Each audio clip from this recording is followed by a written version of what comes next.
Starting to build these calluses back up. Hang with me while I explain how growing up in a town of 80 people who are all basically related to me shaped how I grew my back pain management business today. By the way, this is me working on my grip strength. If you've been following along, we're trying to build up to a 2-minute dead hang. So I opened my chiropractic office about 6.5 years ago.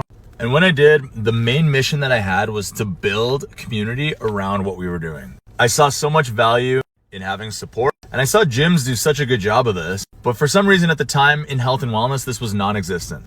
Have you ever gotten injured, either at the gym or at home, and almost felt like you were embarrassed to talk about it, or there was some shame around it, or that you were missing out on something because you were hurt and nobody really fully understood or validated how you were feeling? That's definitely how I felt. Anytime that I was injured playing college sports, there was such a suck it up mentality, and basically you had two options. Option one was to suck it up, and option two was to rest and wait for things to feel better.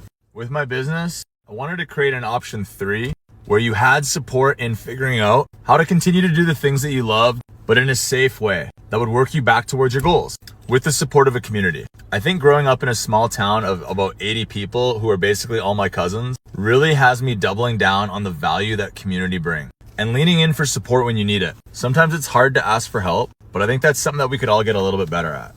There's a saying that it takes a village, and I think in Western culture that's kind of a lost thought, but I truly believe that I had that growing up, and that is something that I want for all my people, just to feel like they've got support and a community to lean in on when they're struggling.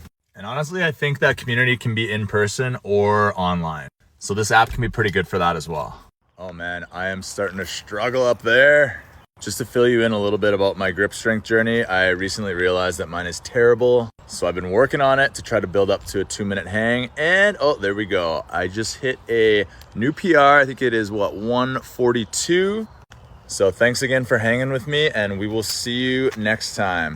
And let's keep building this community.